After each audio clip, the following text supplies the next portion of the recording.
আজ দেশের মোদী সরকারের জনমুখী বাজেট সংক্রান্ত নানান খুঁটিনাটি বিষয় নিয়ে তমলুকে সংবাদ মাধ্যমের মুখোমুখি হয়ে নিজের মতামত জানালেন বাংলার জনপ্রিয় রাষ্ট্রবাদী জননেতা তথা রাজ্য বিধানসভার বিরোধী দলনেতা সম্মানীয় শ্রী শুভেন্দু অধিকারী মহাশয়।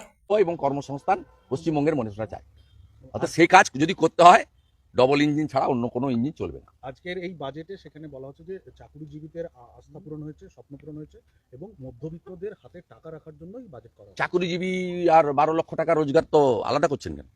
12 লক্ষ টাকা পর্যন্ত যাদের রোজগার তারাই বেনিফিটেড হবে।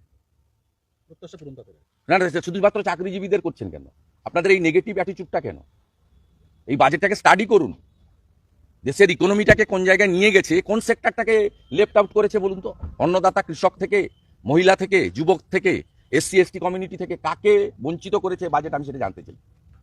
সামগ্রিকভাবে ক্যান্সারের ওষুধ 36টা ওষুধকে তার দাম কমিয়ে দিয়ে সমস্ত জেলাতে ক্যান্সার চিকিৎসা চালু করার মতো ঐতিহাসিক সিদ্ধান্ত।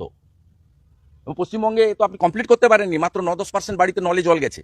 28 পর্যন্ত জল জীবন মিশনের স্কিমকে কন্টিনিউ করে দিয়েছে, যাতে প্রত্যেকটা বাড়িতে হার ঘর নলসে জল, নলে যাতে জল যায়।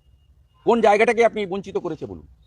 ইউরিয়া সারের ক্ষেত্রে নতুন প্ল্যান্ট, তার ভর্তুকিকে কন্টিনিউ করা, বাড়ানো, প্রত্যেকটা জিনিসকে কভার করে দিয়ে গেছে এই জায়গায়।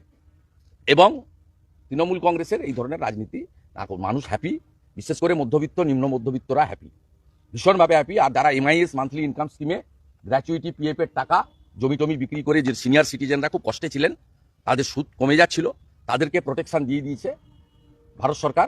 এটা সিনিয়র বরিষ্ঠ নাগরিকদের আশীর্বাদ মোদীজির সরকার পাবে। ঠিক আছে, থ্যাংক ইউ। চা টিফিন হয়ে গেছে, বেরিয়ে জানাই।